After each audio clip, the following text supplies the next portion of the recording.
जब मैं एमबीए कर चुका, तब मेरा शुरू से ही ध्येय ये था कि मुझे नौकरी नहीं करनी। उस समय हमारे पश्चिमी उत्तर प्रदेश में पेपर मिल का व्यवसाय बहुत तेज़ी से फल फूल रहा था। 3.5 करोड़ रुपए का लोन लिया और करीब 1.5 करोड़ रुपए की जो हमारी अपनी पूंजी थी, उसके साथ हमने 5 करोड़ का ये प्रोजेक्ट हमने उस टाइम लगाया। उसके बाद जो मार्केट था वो इतना ख़राब दशा में चला गया कि हम लोग कर्ज के दलदल में धंसते चले गए।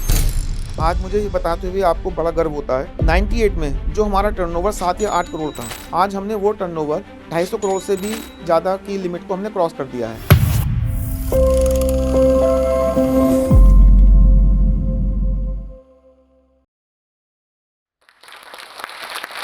नमस्कार, मेरा नाम अमित मित्तल है और मैं पश्चिमी उत्तर प्रदेश के जिला बिजनौर के कस्बे चांदपुर को बिलॉन्ग करता हूँ और वहाँ पर हमारी एक कंपनी है चांदपुर पेपर, जो कि एक वेस्ट पेपर पे रिसाइक्लिंग पेपर मिल है और मैं उसका डायरेक्टर हूँ।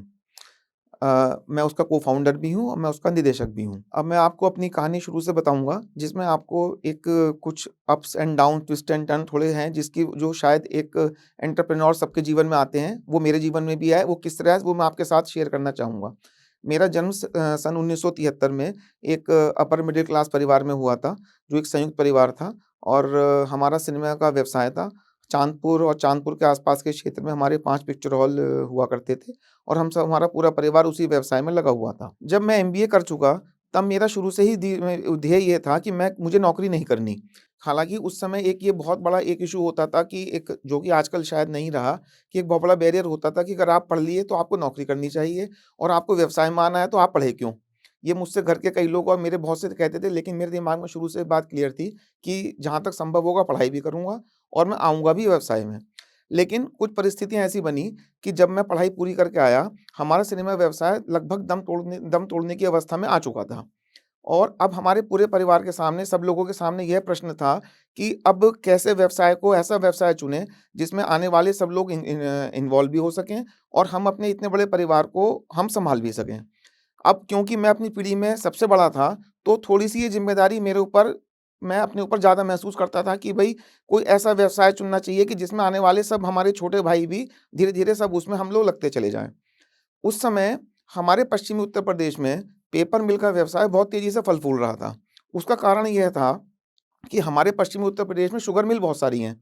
शुगर मिल की जो बैगास या खोई बचती थी, उस खोई को रॉ मटेरियल मान के तो एग्रो बेस्ड पेपर मिल हमारे पश्चिमी उत्तर प्रदेश में बहुत लगीं। उनके साथ-साथ जो waste paper based recycle paper mill थी, वो भी लगनी शुरू हुईं। क्योंकि एग्रो बेस्ड पेपर मिल लगाना थोड़ा एक बड़ा प्रोजेक्ट हो जाता था, वो हम अफ़ोर्ड नहीं कर सकते थे। तो इसलिए हमने वेस्ट पेपर बेस्ड एक रिसाइक्लिंग बेस्ड पेपर मिल लगाने का निर्णय हमारे पूरे परिवार ने संयुक्त रूप से लिया। वो भी हमारे लिए बड़ा प्रोजेक्ट था, लेकिन क्योंकि हमारे रिसोर्सेज़ लिमिटेड थे, इसलिए हमने उस व्यवसाय में जाने का मन बनाया। 1996 में जब हमने ये मिल लगाने का शुरुआत करी, वो प्रोजेक्ट काफ़ी बड़ा था और जिसके लिए जितनी पूँजी की आवश्यकता थी, उतनी पूँजी हमारे पास नहीं थी। क्योंकि सिनेमा व्यवसाय भी लगभग अपने खत्म होने के कगार पे आ चुका था और हमारे जो छोटी जगह में छोटा व्यवसाय एक अपर मिडल क्लास परिवार की जो भी सीमाएँ होती हैं, उन सीमाओं में रहते हुए हमें काम करना था। उसके लिए हम लोन लेने बैंक के पास और यूपीएफसी, उत्तर प्रदेश फाइनेंशियल कॉर्पोरेशन, इन दोनों के पास गए और हमने इन दोनों से 3.5 करोड़ रुपए का लोन लिया और करीब 1.5 करोड़ रुपए की जो हमारी अपनी पूंजी थी, उसके साथ हमने 5 करोड़ का ये प्रोजेक्ट हमने उस टाइम लगाया। आपको ये जानकर आश्चर्य होगा, जो आज हम 8%, 7%, 9% पे बैंकों से लोन लेते हैं और उसके बावजूद हम लोग ये नहीं सोच पाते कि कैसे हमारा व्यवसाय सर्वाइव करेगा इतने भारी लोन के साथ। उस समय 27% पे हमको लोन मिला था, जो कि अब आप आज की पीढ़ी को ये लग सकता है कि ये तो अकल्पनीय है, लेकिन ये वास्तविकता थी। उस समय व्यवसाय के खराब होने का बहुत बड़ा कारण ब्याज की इतनी ऊँची दरें थीं, जो कि प्रैक्टिकली 2.5% प्रति माह की दर से हमको ब्याज पे हमें बैंकों से पैसा मिलता था। जिसे हम साहूकारा ब्याज भी उस टाइम कहा करते थे, ये तो साहूकारा ब्याज है। लेकिन ठीक है, अब जो उस टाइम की परिस्थितियाँ थीं, उसके हिसाब से हमने जैसे भी करके उसको सब लोग करते थे, हमने भी किया। पहला दिन जब हमारा जब प्रोडक्शन स्टार्ट हुआ, ये बात मुझे आज भी याद है, वो 26 जनवरी 1998 था। मुझे आज भी वो तारीख याद है। गणतंत्र दिवस था, वो गणतंत्र दिवस देश के लिए भी खुशी का दिन था और हमारे लिए भी बहुत ज़्यादा खुशी का दिन था। वो पेपर जब निकल के आया, वो हमारे पूरे परिवार के लिए, हमारी पूरी टीम के लिए एक बिल्कुल लाइफ़ टाइम मेमोरी है। आप समझिए, मैं आज भी तारीख़ याद रखे हूँ, 26 जनवरी 1998। लेकिन उसके बाद जब वो पेपर आया, उसके बाद जो मार्केट था वो इतना खराब दशा में चला गया कि हम लोग कर्ज के दलदल में धँसते चले गए। और यदि हम अपने पूरे परिवार के सब एसेट्स को उसको हम बेच भी देते, तब भी शायद हम उस कर्जे से मुक्ति नहीं पा सकते थे। ये हमारे लिए एक बड़ा चैलेंज हो गया कि अब करें तो करें क्या? अब हमारे पास ना तो हम पीछे जा सकते थे और सिवाय आगे बढ़ने के हमारे पास और कोई चारा नहीं था। फिर हमारे पूरे परिवार ने, हमारे पूरे परिवार की टीम ने, मेरे जितने भी और भाई थे या हमारे साथ जो भी और लगे हुए थे, उन्हें सबने हमारा उत्साह बढ़ाया और कहा कि इसका रास्ता, इसको मिल को चलाए बगैर तुम इससे पार नहीं पा सकते, इसलिए आपको चलाना ही पड़ेगा। खैर, हमने ईश्वर का नाम लेके दृढ़ संकल्प लिया और उसके बाद हम दोबारा से फिर नए सिरे से नई ऊर्जा के साथ हमने सोचा चलो जैसे भी करके इसको अब एक दिशा और दशा देके इसको चलाते हैं। उसको हमने दोबारा से मेहनत की, हमने कुछ अपने प्रोडक्ट बदले, जो हम ब्राउन पेपर में थे, हमने थोड़ा-सा अपने को व्हाइट पेपर में कन्वर्ट किया। उसका कारण ये हुआ कि 1 साल के अंदर हमें ये आभास होने लगा कि अब हम सर्वाइव कर जाएँगे। सन 2001 आते-आते हमने अपने को एमजी पेपर का, जिसे हम एमजी पोस्टर पेपर बोलते हैं या एमजी पेपर एक पैकेजिंग का ग्रेड होते हैं, उसमें हमने अपने को स्थापित कर लिया था। और हम ये था कि हम धीरे-धीरे अपना थोड़ा-थोड़ा लोन भी चुका रहे थे और थोड़ा-थोड़ा करके हम अपने मिल की छोटी-छोटी ग्रोथ में छोटी-छोटी चीज़ों को हम करते चले जा रहे थे। ऐसा करते-करते हमारे परिवार के और भी सदस्य आए, उन्होंने भी जॉइन किया। लेकिन जैसे आप लोग जानते हैं, हर संयुक्त परिवार की एक नियति होती है कि विघटन होना एक बहुत ही स्वाभाविक प्रक्रिया है। इसको चाहे महाभारत काल से ले लें, चाहे हम अब अंबानी परिवार ले लें, कोई भी ले लें। कोई संयुक्त परिवार ऐसा नहीं है जिसे विघटन की प्रक्रिया से नहीं निकलना पड़ता। यही हमारे साथ भी हुआ। 2014 में हमारे परिवार में भी सब लोगों ने यही बैठ के निर्णय लिया, क्योंकि परिवार अब बड़ा हो गया है और सब लोगों का एक साथ चलना, इतने सारे लोगों का और इतनी पीढ़ियों का एक साथ चलना प्रैक्टिकली संभव नहीं है। तो हमने बोला कि अब हमें इसको थोड़ा-सा बिज़नेस का सेग्रीगेशन कर लेना चाहिए। हम सब भाइयों ने, हमारे चाचाओं ने, हमने सबने बैठ के निर्णय लिया और ऑन टेबल, बिना किसी बाहर के व्यक्ति की दखल-अंदाज़ी के या किसी वकील के, जैसे कि आम तौर पर हम कहते हैं छोटी शहर में कि जब भी किसी परिवार में बँटवारा होता है तो पंचायत हो जाती है। हम बड़े गर्व से और बड़ी खुशी के साथ ये कह सकते हैं कि हम सब भाइयों ने और हम सब परिवार के लोगों ने मिलके आपस में ही रज़ामंदी से एक हमने डिवीज़न का फ़ॉर्मूला तय करा, जिसमें पेपर मिल की पूरी ज़िम्मेदारी वो मेरे ऊपर आई। अब सन 2015 की अगर मैं बात कहूँ, तो मैं 2015 में अपने को वहीं खड़ा पाता था, जहाँ पर मैं सन 98 में खड़ा था। क्योंकि उस समय मेरे पर जो कर्ज़ा था और जिस तरह से हमने उस कर्ज़े को वापस करा था, अब ये कर्ज़ा जो था उससे कई गुना ज़्यादा था। क्योंकि समय के साथ मिल उतनी अपग्रेड नहीं हुई, लेकिन वैल्यूएशन बढ़ गई थी, तो मुझे पैसा भी ज़्यादा वापस करना था और परिवार का साथ भी क्योंकि परिवार के कुछ सदस्य अलग हो गए थे, तो ज़िम्मेदारी भी मेरे ऊपर या मेरे साथ जो लोग थे, उनके ऊपर ज़्यादा थी। अब अपने सामने उनको पैसा भी वापस करना था और मिल को अपग्रेड भी करना था। मिल को अपग्रेड करने के लिए भी पैसा चाहिए। अब पैसा वापस करने के लिए भी पैसा चाहिए और उस पैसे को वापस करने के लिए फिर एक पैसा चाहिए।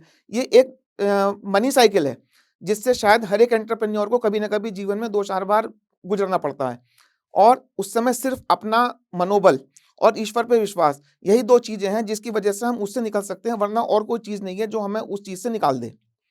और मैं आज ईश्वर का और अपने पूरे परिवार का और पूरी टीम का धन्यवाद करता हूँ कि हमने उस समय अपने मनोबल को कम नहीं होने दिया और हमने अपने प्लांट को और अपग्रेड किया।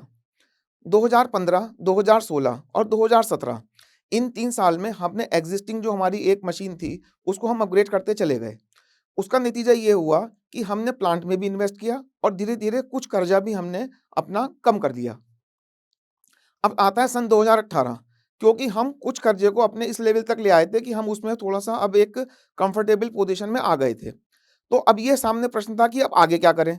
क्योंकि अब हमें, आप ऐसा कहिए, हमारे मुँह को भी खून लग गया था कि मतलब कि ठीक है, अब हम भी कुछ कर सकते हैं, हमारे अंदर एक आत्मविश्वास आ गया था।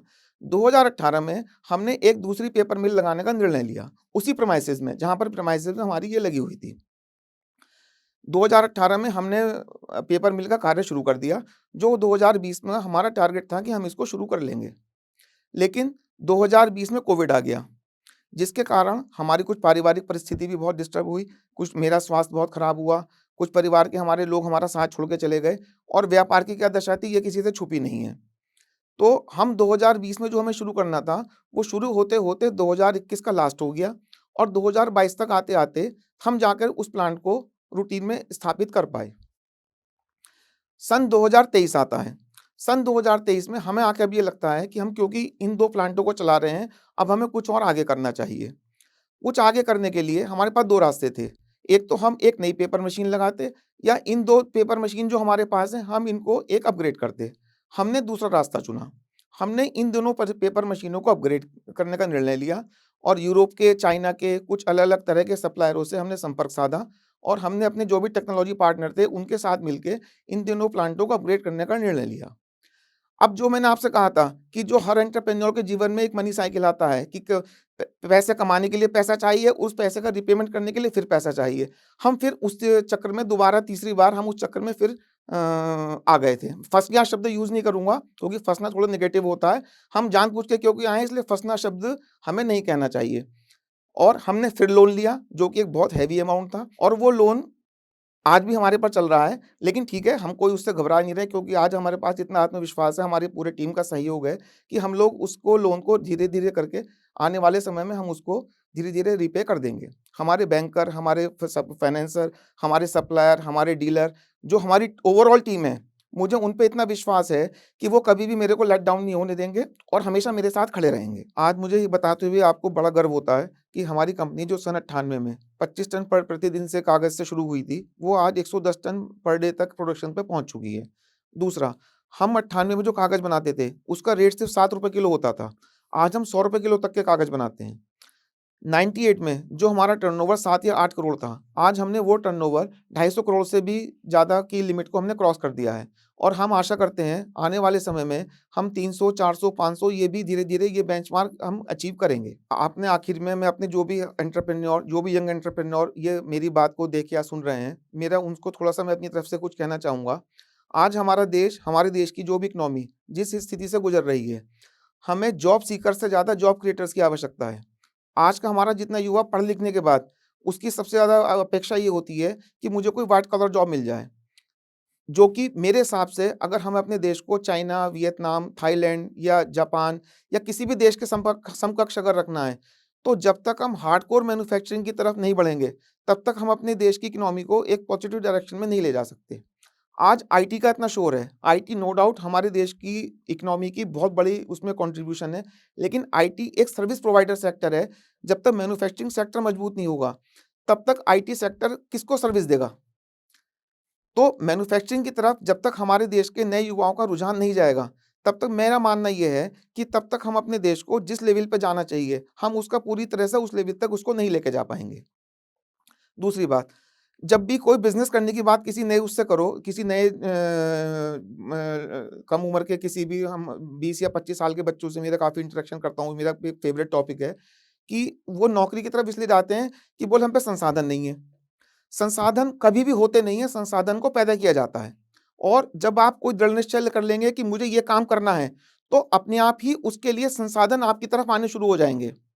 अगर आप लोगों ने मैं थोड़ा-सा फ़िल्मी हूँ क्योंकि फ़िल्में हमारा व्यापार रहा है, तो मैं फ़िल्में भी बहुत देखता हूँ। ट्रिपल आर पिक्चर आई थी, उसमें अजय देवगन का एक डायलॉग था, जो शायद हमारे सबके लिए बहुत बड़ा प्रेरणा स्रोत है, मेरे लिए तो कम से कम है। उसमें अजय देवगन को क्रांतिकारी दिखाया गया था और वो अंग्रेज़ों से लड़ाई करने जा रहा था, तो उसके साथी कहते हैं, "हम पे हथियार तो है नहीं, हम लड़ेंगे कैसे?" तो अजय देवगन कहता है कि अपनी जंग ढूँढते हो, हथियार खुद ब खुद आएँगे। इसका मतलब क्या है? सिर्फ़ आपको दृढ़ निश्चय करना है और आपको उस तरफ एक्ट करना है और वो चीज़ें अपने आप ही आपके आस-पास इकट्ठी होनी शुरू हो जाती हैं। जैसे शाहरुख खान का भी एक बहुत फ़ेवरेट डायलॉग है, बहुत फ़ेमस डायलॉग है कि पूरी कायनात उसे आपसे मिलाने के लिए जुट जाती है। तो ये डायलॉग नहीं है, ये वास्तविकता है। कोई चीज़ अपने आप नहीं आती, पहले आपको अपनी जगह खड़ा होना होता है कि मुझे ये काम करना है, उसके बाद वो सब चीज़ें अपने आप आपकी तरफ धीरे-धीरे, धीरे-धीरे जुड़नी शुरू होती हैं।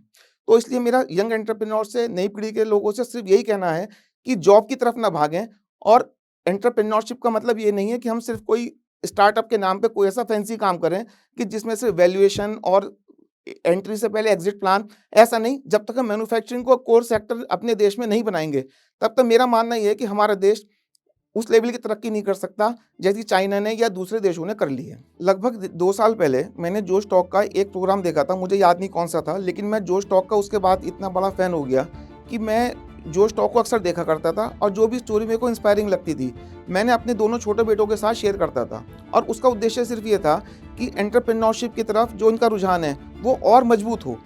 और जोश टॉक का मैं धन्यवाद करना चाहूँगा कि जिस तरह से आपने भारत के युवा को भारत में रहते हुए भारत के कामों के प्रति जो आप प्रेरित करते हैं, वो कमांडेबल है। क्योंकि आजकल हो क्या रहा है, जो बच्चा ज़्यादा पढ़ लिख लेता है, उसके लिए उद्देश्य क्या होता है कि मैं अमेरिका जाके, दुबई जाके या किसी दूसरे देश में आके नौकरी करूँ। आप सिर्फ उन स्टोरी को कवर करते हैं जिन लोगों ने भारत में रह के भारत के लिए काम किया।